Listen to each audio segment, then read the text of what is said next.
గీత దాటొద్దు, గీత దాటితే వేడి తప్పదు. ఇది జన సైనికులకు అధినేత పవన్ అల్టిమేటం. లేటెస్ట్గా ఉమ్మడి నెల్లూరు జిల్లాలో జనసేన కమిటీలను పవన్ రద్దు చేశారు. నేతల్లో క్రమశిక్షణ లోపించడమే కారణమని జనసేన ప్రకటన విడుదల చేసింది. ఏపీ డిప్యూటీ సీఎం జనసేన అధినేత పవన్ కళ్యాణ్ కీలక నిర్ణయం తీసుకున్నారు. ఉమ్మడి నెల్లూరు జిల్లాలో జనసేన కమిటీలను రద్దు చేశారు. జనసేన నాయకులలో క్రమశిక్షణ లోపించడమే ఇందుకు కారణమని జనసేన పార్టీ ప్రతినిధులు తెలిపారు. ఉమ్మడి నెల్లూరు జిల్లాలోని జనసేన నేతలు పార్టీ విధానాలకు భిన్నంగా వ్యవహరిస్తున్నారని, నేతల తీరుపై మద్దతుదారుల నుంచి తమకు ఫిర్యాదులు వస్తున్నాయని జనసేన పార్టీ వెల్లడించింది.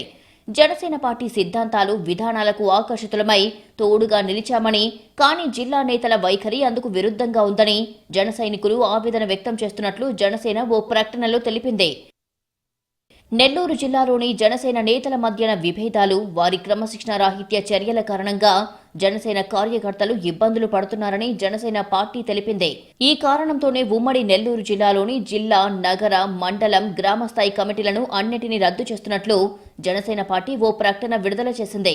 ఇప్పటి నుంచే ఈ నిర్ణయం అమల్లోకి వస్తుందని జనసేన స్పష్టం చేసింది. ఉమ్మడి నెల్లూరు జిల్లా సమన్వయ బాధ్యతలు చూస్తున్న నేతలతో పాటు కమిటీలలోని ఇతర సభ్యులను కూడా వారికి నిర్దేశించిన బాధ్యతల నుంచి తప్పించినట్లు జనసేన స్పష్టం చేసింది. క్రమశిక్షణ లేకపోతే వ్యవస్థను సక్రమంగా నిర్వహించలేమని అభిప్రాయపడింది. కొన్ని రోజుల క్రితమే ఉమ్మడి ప్రకాశం జిల్లాలోని జనసేన కమిటీలను కూడా ఆ పార్టీ అధిష్టానం రద్దు చేసింది.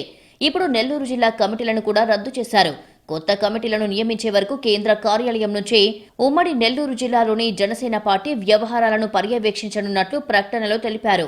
అయితే క్రమశిక్షణ లోపించిందనే కారణంతో కమిటీలను రద్దు చేయడం రాజకీయంగా ప్రాధాన్యం సంతరించుకుంది. ప్రకాశం, నెల్లూరు జిల్లాల తర్వాత ఏ జిల్లాపై పవన్ కళ్యాణ్ ఫోకస్ చేస్తారు అనే చర్చ జరుగుతోంది.